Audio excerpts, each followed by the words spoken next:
June 5th, 1986.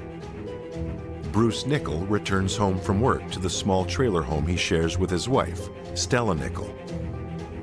It is a modest living space, made to feel even smaller after Stella's daughter Cynthia moves in with her own child in tow.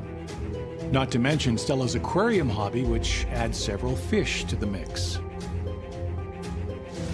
As a heavy equipment operator, Bruce often comes home with a headache.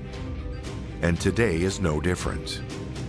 Bruce helps himself to a couple of extra-strength Excedrin, a pain relief medication that he hopes will reduce his headache. After watching TV for a little while, Bruce steps outside to the patio of the trailer home for some fresh air. Something is wrong. Bruce calls inside to Stella. He says, "Babe, I think I'm going to pass out." These are the last words Bruce Nichol will ever speak. At 5:02 p.m., Stella calls the emergency volunteer fire department. Bruce is helicoptered to Seattle's Harborview Medical Center in a desperate race to save his life. But no amount of speed can save Bruce. He never regains consciousness. Within a few hours, Bruce Nichol is dead. But it will be more than a year later before the chilling truth of why he died is revealed, and the person responsible is finally caught.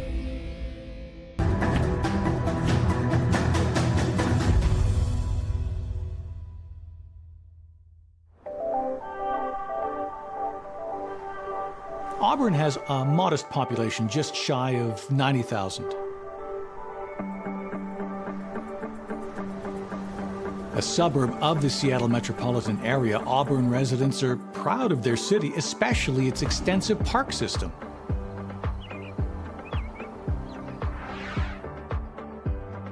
Auburn's motto is, "More than you imagined." It is the town where Bruce and Stella Nichol will build a life together. The couple met in 1974. Her husband, Bruce Nichol, was a heavy equipment operator, but was also a severe alcoholic. Stella Nichol was quite the party animal. She was known to go out quite a bit. Bruce's hard-drinking lifestyle was a good match for Stella, and they became regulars on the bar scene. They were married just 2 years later. At the time of Bruce's death, they had been married for 10 years. Bruce and Stella lived together in a semi-wide trailer in the small city of Auburn, Washington. Bruce dies just 4 days after his 52nd birthday. He was a decade older than Stella, who was 42 at the time. 10 years may seem like a substantial age difference, but Stella had lived a harder life than most before she met Bruce. Stella grew up in poverty in the Pacific Northwest, a small town outside of Portland, Oregon. Now, she gave birth to her daughter, Cynthia, at the young age of 16. Stella's childhood had very little stability. Her mother would often move them around, staying in cheap motels with different men she was involved with at the time. For Stella, a place to call home would have been in itself an accomplishment. Now, it isn't hard to see why Stella was attracted to Bruce. They would go on to stay married for 10 years, a type of stability Stella could only dream about as a child. But Bruce also knew how to cut loose and have a good time. In the early years of their relationship, Stella and Bruce enjoyed a party lifestyle and often drank to excess. Neighbors would later describe Stella as a flashy dresser and a fan of bar hopping. Even though he was 10 years her senior, Bruce had no trouble matching Stella's appetite for excitement. Over time, Bruce realizes he has a serious addiction to alcohol. Seeing the toll his voracious appetite for alcohol is having on his health and their finances, Stella agrees that he needs to seek help. Bruce enters an alcohol treatment program and stops drinking altogether. He was really committed to beating his addiction. He didn't touch alcohol again after that. Bruce's sobriety gave way to a much more quiet household. Stella, well, she still went out bar hopping occasionally. But without her husband to join her, she eventually requests more evening shifts at work and cultivates an interest in exotic fish. The hard-living couple went from drinking like fish to feeding the fish. And this was their life for some time. Quiet, predictable. Bruce works off and on as a heavy machine operator. Stella is a security screener at Seattle-Tacoma Airport. Stella's daughter Cynthia had recently moved in with her own daughter. It wasn't a perfect life, but considerably more stable than Stella's upbringing. Certainly not a scenario that would hint at Bruce's abrupt death with absolutely no warning. The same day that Bruce collapses, he is pronounced dead, leaving only questions. Why did he die? Why so suddenly? Well, he no longer abused alcohol. He didn't seem to be at risk for typical silent killers such as heart disease or suffer from pre-existing conditions. The funeral was a few days later. The entire string of events moving shockingly fast. It's every spouse's nightmare. Your partner seems completely fine one moment, and then, out of the blue, they're gone. For many bereaved spouses, the desire to find answers is very powerful. It's a way to make sense of the tragedy they've suffered. When death occurs without an obvious explanation, answers can often be provided by an autopsy. Medical examiners use their specialized training to analyze the body of the deceased. In this case, they have a puzzling mystery to solve. Bruce is an interesting case because it happened so suddenly. From Bruce's collapse until his death, it was only a matter of hours. A rapid death is often caused by a heart attack, stroke, or even a brain aneurysm. But these are not found to be contributing factors in Bruce Nichols' death. Bruce had complained of a headache prior to falling unconscious. Death occurred due to a lack of oxygen to vital organs. With no other obvious cause of death, it is concluded that Bruce died from pulmonary emphysema. Pulmonary emphysema is a chronic lung condition commonly caused by smoking, which causes shortness of breath. Given Bruce's hard-drinking past, it seemed reasonable to assume that cigarettes had been part of his lifestyle at the time and his destructive habits had finally caught up with him. It was a conclusion that didn't quite sit right for Stella Nichol. She insists that she had never seen her husband struggling with breathing problems. Bruce was a man who was relatively young. He had no history of respiratory issues. It just didn't make sense. Stella is not a medical expert. Her objections are disregarded. With the lack of oxygen in his system, pulmonary emphysema appears to be the only possible cause of Bruce Nichols' death. Stella is determined to prove the medical examiner is wrong, and in time, she'll get her opportunity because the truth behind Bruce's death turns out to be far more sinister than anyone could have imagined. Just 6 days later, in the sleepy city of Auburn, a woman named Susan Snow, who Bruce and Stella Nichol have never met, will be dead under chillingly similar circumstances.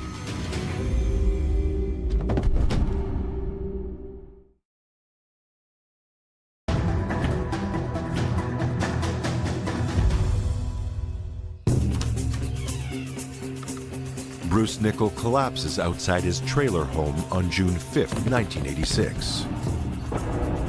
He falls into a coma and dies within hours. An autopsy determines that Bruce died from pulmonary emphysema, a diagnosis that seems preposterous to his widow, Stella Nichol. Stella was right. The cause of Bruce Nichols' death was much more sinister, and she wouldn't have to wait long until proof arrived to back her up. 5 days after Bruce Nickell is pronounced dead, we turn our attention to the residence of Susan Snow and Paul Webking. Susan Snow is, by anyone's description, a very happy person. At just 40 years old, she is assistant vice president at a branch of the Puget Sound National Bank. Susan Snow was a wonderful woman. She married early and ended up working her way up within the National Bank in Seattle to a bank teller and then to the VP at the bank there, and was a really hard worker. Susan's friends describe her as a people person. Now, she's popular with clients at the bank, some of whom do business there just to enjoy her accessible, friendly service. Susan has it all: a great job, a stable home, and a happy marriage. She enjoys a healthy relationship with her twin sister Sarah and lives with her husband Paul Webking, along with her daughter named Haley from a previous marriage. Paul is a long-haul truck driver who, despite his famously gruff demeanor, describes the two of them as madly in love. This is Paul's third marriage and Susan's second. Now, they are determined not to repeat mistakes from their pasts, so they treat each other very well. But on the morning of July 11th, less than a week after Bruce Nickell's death, tragedy comes to Susan's household. Susan Snow is up at 6 a.m., getting ready for work. Given her early start, it is a habit of Susan's to start the day with an extra-strength Excedrin or two. Less for its pain relief properties, and more for the caffeine.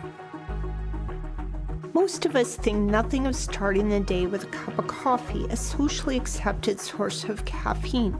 Susan was in the habit of taking a couple extra-strength Excedrin to take advantage of those same stimulant properties. She took 2 extra-strength Excedrin, which she regularly took to help her with a little bit of a caffeine boost and for her headaches in the mornings. Susan's 15-year-old daughter Haley waits patiently to use the bathroom. Her mother has been in there for over 40 minutes. I don't know if you've ever raised a teenage girl, but they need their time in the bathroom. Haley checks in on her mother, completely unaware that she's about to receive the shock of a lifetime.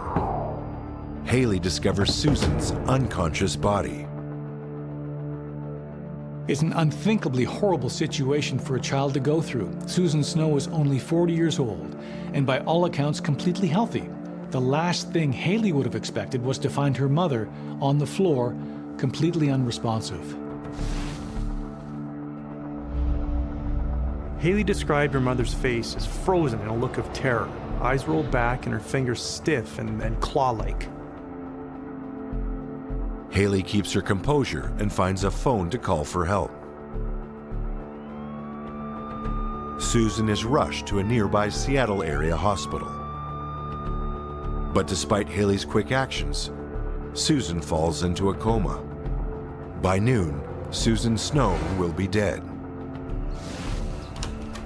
Almost as quickly as Bruce Nickell died 5 days before. 2 deaths less than a week apart in the same town under very similar circumstances. Are they associated? An autopsy is ordered, and the cause of Susan Snow's death is finally revealed, unveiling a deadly connection.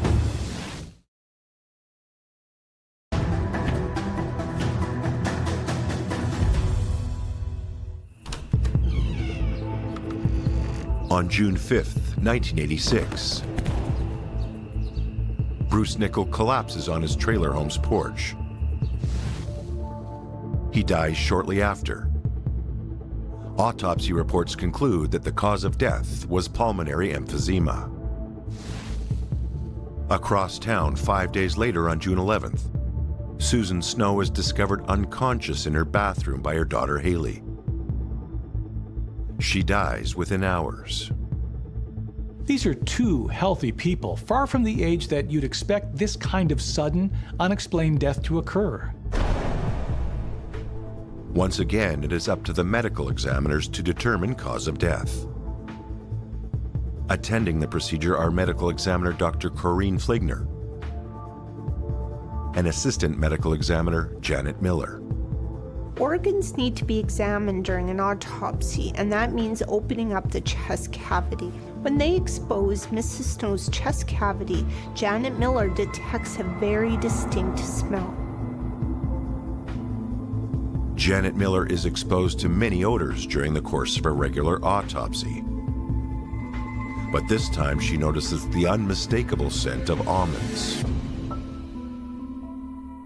The bitter smell of almonds points to one bitter conclusion: the presence of cyanide in the body. The medical examiner announced very quickly that she had been poisoned, in fact, and that it was cyanide, and her family was absolutely shocked by this news. This is a major development. Cyanide poisoning shows up in specific blood tests, but not the kind that are routinely run during an autopsy. Of course, Dr. Fligner immediately requests a toxicology test. This type of test is not standard procedure for autopsies because they involve a special, somewhat involved process. An acid solution is added to the blood to separate out any cyanide molecules. A piece of reactive paper is sealed in the test tube, and then the vial is heated. The reactive paper turns dark blue. Susan Snow's blood is tested positive for the presence of cyanide. Thanks to Janet Miller's experience and quick thinking, she was able to draw a connection between the bitter smell and potential cyanide poisoning. Cyanide is an almost perfect poison. It is extremely potent. About 150 milligrams is enough to kill a grown adult. Cyanide is an insidious poison because it disables enzymes in the body that transport oxygen. Once poisoned by cyanide, the lungs are still able to take in oxygen, but the blood can't transport it to the vital organs. Essentially, you drown in a sea of breathable air. Not a pleasant way to go. People don't often ingest cyanide by accident. Susan Snow's death has now progressed into a murder investigation. The case is assigned to Detective Mike Dunbar, who will investigate the possible origin of the cyanide. The cause of Susan Snow's death is solved, but the greater investigation is just beginning. How did cyanide, a highly effective poison that incapacitates almost immediately, get into Susan's system without some trace of it nearby? It's becoming more and more likely that Susan Snow was murdered. But how did the cyanide get into their body? And who would murder someone as well loved as Susan Snow? When someone dies under suspicious circumstance, the first step is to investigate the people around them, especially their spouse. Studies have shown that nearly half of the killings of American women are connected to a current or former romantic partner. So it's important to rule out Susan's husband, Paul Webkin, as a suspect. Paul isn't so easy to rule out. Both Susan's daughter Haley and her sister harbor suspicions that he may have something to do with her death.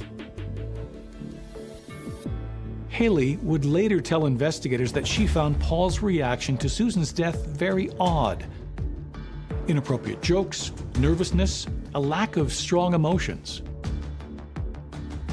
As the investigation into Paul continues, the question of how the cyanide was ingested was about to be answered, thanks to Susan's twin sister, Sarah. On the day of Susan's funeral, Susan's sister, Sarah, becomes suspicious when she notices that the Excedrin Susan used on the day of her death is in capsule form and not tablets. Susan never bought the capsule version of Excedrin. Still mulling over how cyanide got into Susan's body, Sarah realizes that the powder in Excedrin capsules would be much easier to tamper with than standard tablets. Paul admits to suggesting Susan changed the type of Excedrin she takes to be the capsule type. Could it have been to make it easier to contaminate the capsules with poison? The bottle of Excedrin is turned over to the police, and 9 capsules are found to be spiked with a deadly dose of cyanide. Sarah's suspicion of the abnormal pills saved her life. Detective Dunbar investigates Paul Webking's background to learn more about his personal history. It's important to really gain an understanding of Paul as a suspect. You want to look at what his life has been like up to this point. What kind of person is he? Paul had been married twice previously and had only been married to Susan for 6 months. He makes less money than Susan. Leading up to their marriage, Susan discovered that he was still dating an ex-girlfriend. He promised to give all that up. Their perfect marriage isn't as perfect as it seems. There's enough suspicion to request a polygraph test, which will give a better indication of whether Paul has something to hide. Paul says he is happy to cooperate however he can. He agrees to a polygraph test and passes with flying colors. Of course, a polygraph test isn't sufficient to totally rule out a suspect, but there's also the matter that Paul seemed to have no motive. Meanwhile, news of the nature of Susan's death and the cyanide poison found in her Excedrin capsules spreads across the city of Auburn. Convinced that what happened to Susan had also happened to her husband, Stella calls the police. If she's right, it means that Bruce Nickell was also murdered.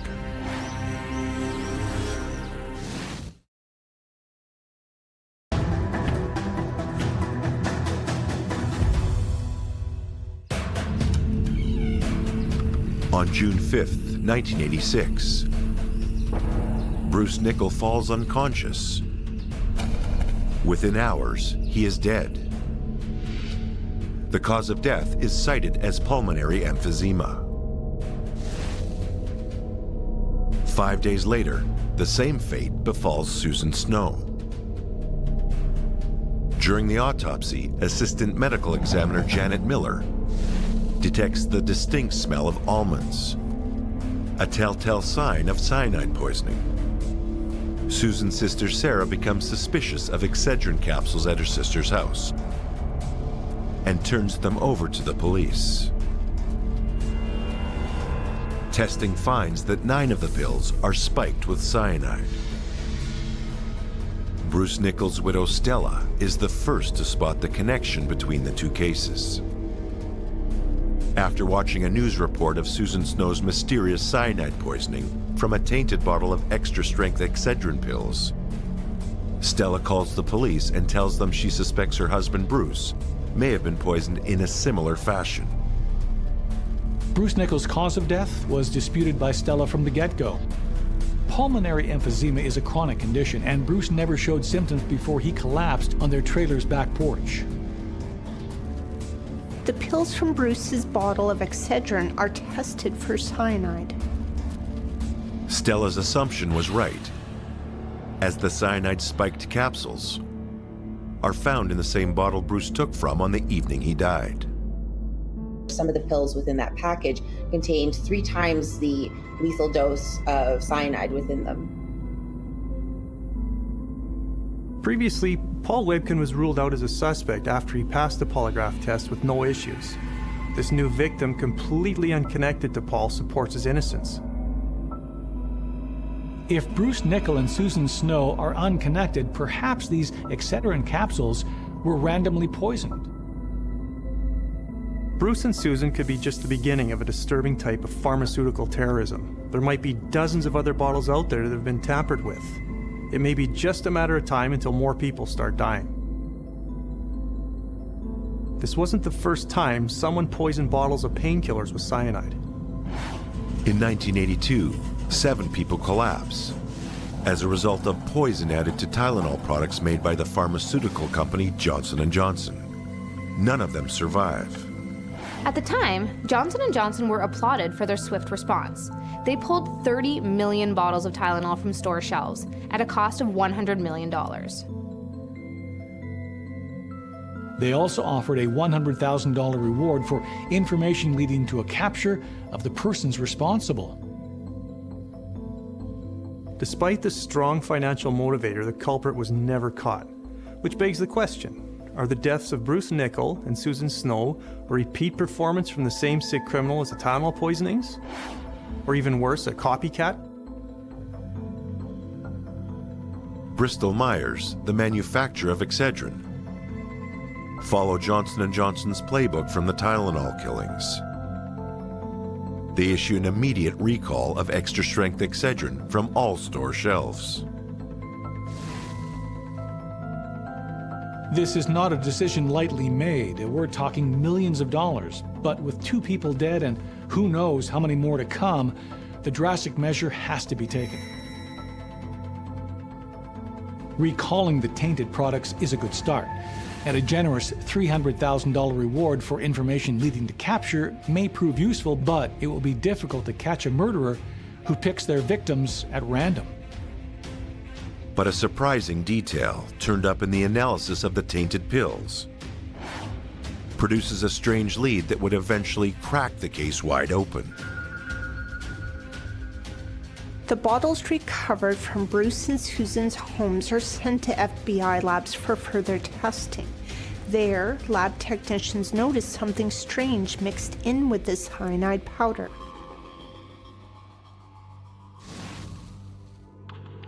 Among the white crystals of cyanide were tiny green crystals.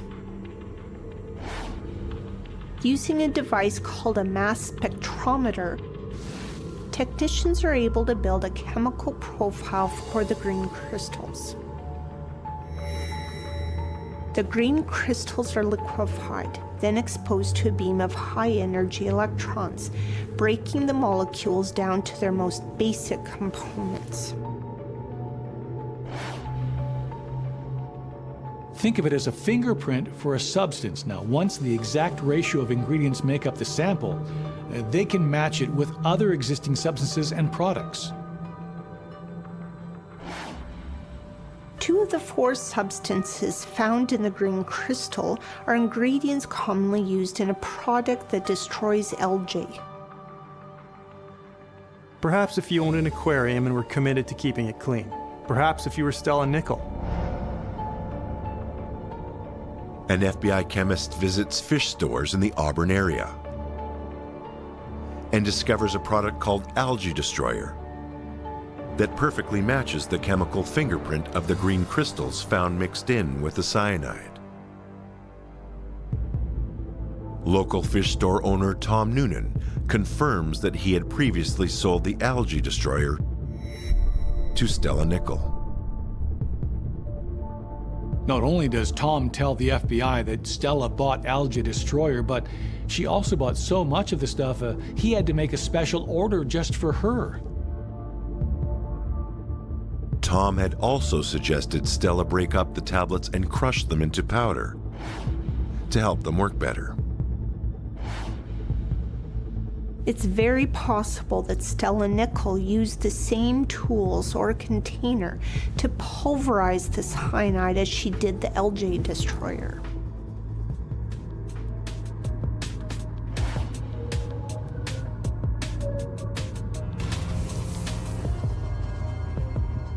The FBI now has a promising lead suspect.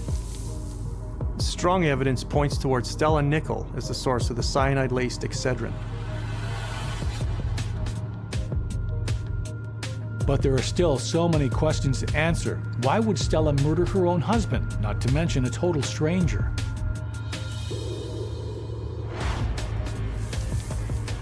The journey to prove Stella is behind the Excedrin poisonings is just beginning.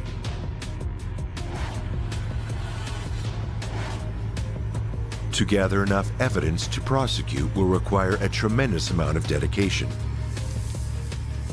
and more than a little luck.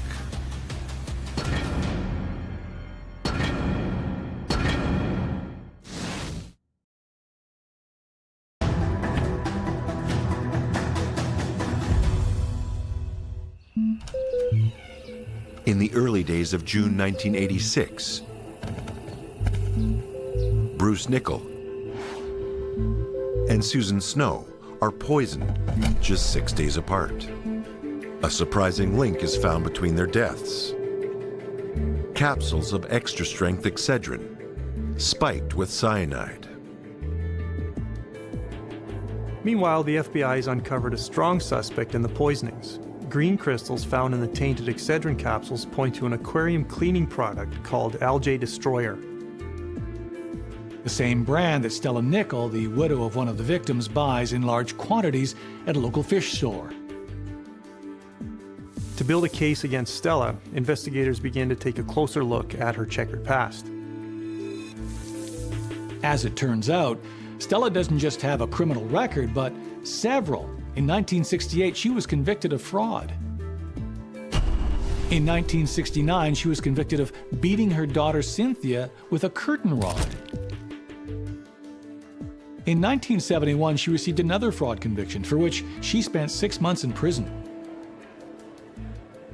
Investigators are quickly discovering that Stella not only had a previous inclination towards violence, but to fraud as well. Stella's experience in fraud caused investigators to take a closer look at Bruce Nickell's life insurance policy. Make that 3 life insurance policies, 2 of them taken out right before his death. That's a little suspicious.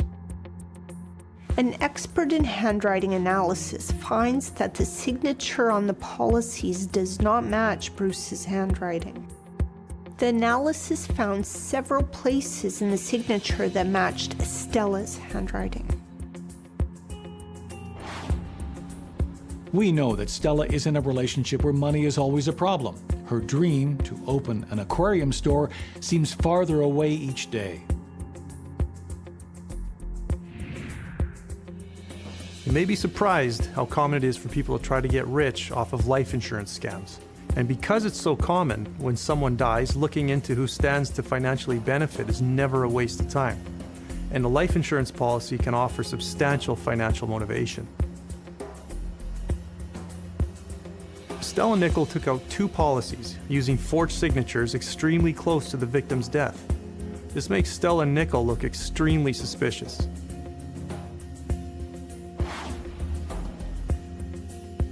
In the fall of 1985, Stella took out a life insurance policy on her husband with a $40,000 payout should anything happen with her being the sole beneficiary.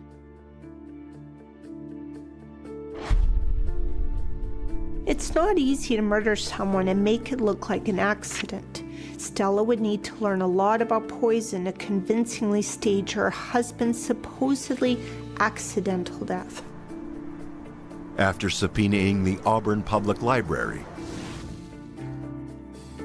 investigators find that Stella checked out titles such as Deadly Harvest and Human Poisoning from Native Plants.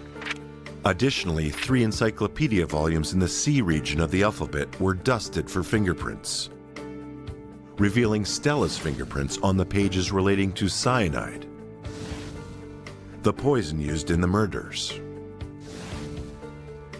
Stella has a motive in the life insurance policies. She has a history of violent crime and fraud. The Algae Destroyer connects her to the cyanide-laced pills. But we still need to figure out how Susan Snow fits into all of this. Now, to understand, we need to return to the beginning, when Bruce's death was determined as caused by pulmonary emphysema. The nature of Bruce's death made a big difference to the life insurance payout. For a chronic illness like pulmonary emphysema, the policy would pay out approximately $100,000 less than an accidental death, like say if Bruce was randomly poisoned. A disturbing narrative emerges. Stella poisons her husband, expecting it to be blamed on a copycat of the Tylenol murders. But she is frustrated when Bruce's autopsy declares death by pulmonary emphysema, a much less lucrative insurance payout. Unable to simply correct the medical examiner as to the true nature of her husband's death, lest she raise suspicion, Stella instead contaminates several more bottles of painkillers with cyanide. Stella is confident that eventually the investigation will give her an excuse to reopen Bruce's case and collect the accidental death insurance payout. This plan is deeply diabolical. It's one thing to murder your husband for money, but a total stranger?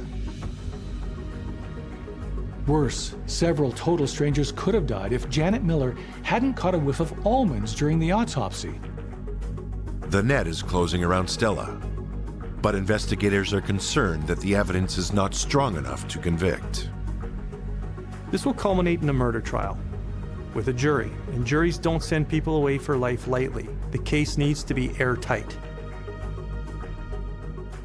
The police soon discover that their case would reach a tipping point from the most unlikely of places. Stella's own daughter.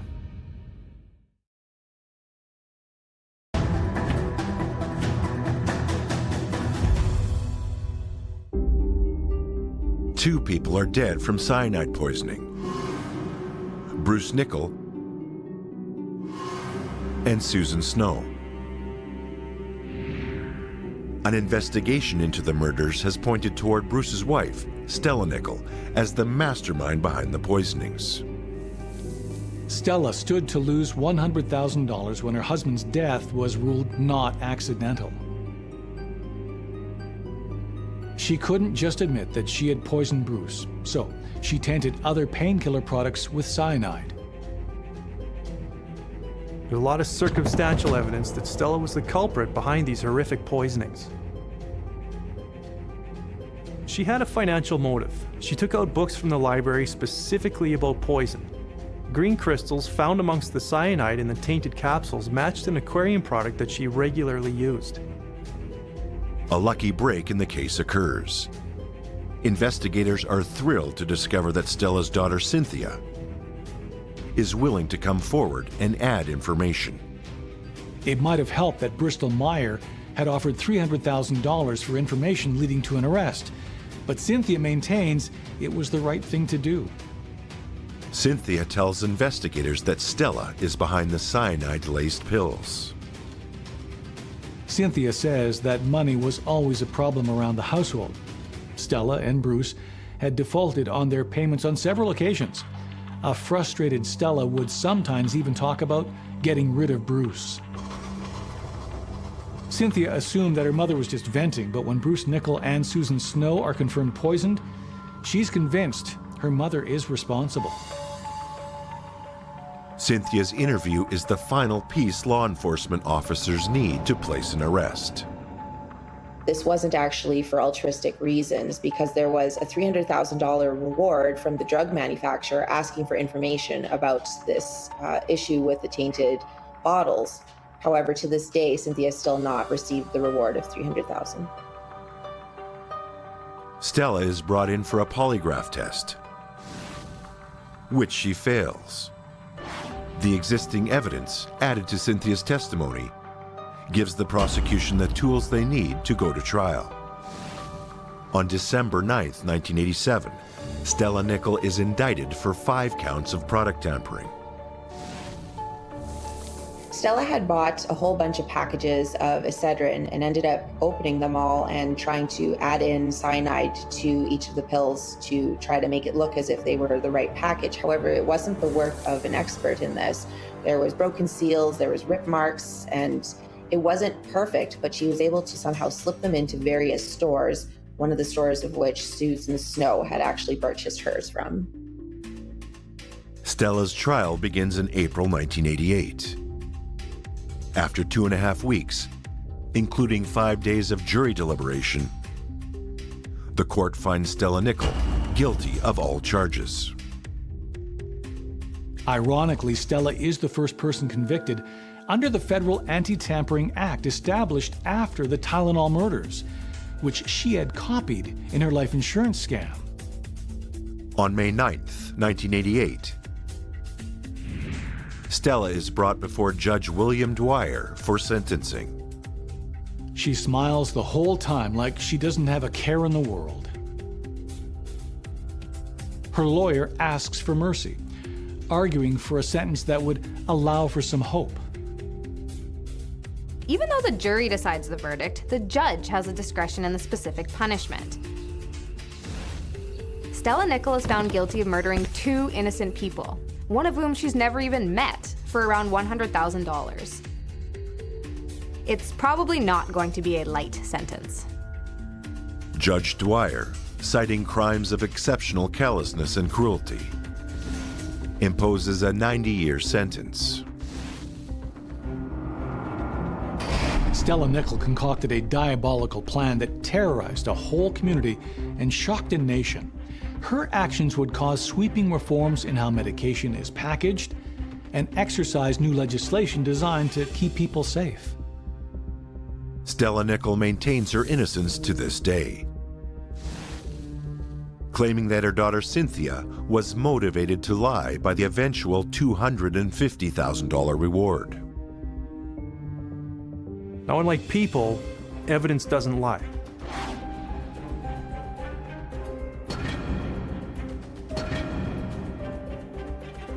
And there's very compelling evidence that pointed towards Stella as the culprit in these infamous cold-blooded murders. Perhaps the most brilliant part of Stella's plan is how difficult it is to believe that anyone would be capable of a crime this heinous. But thanks to some sterling police work and a couple of lucky breaks, Stella Nickel was finally caught.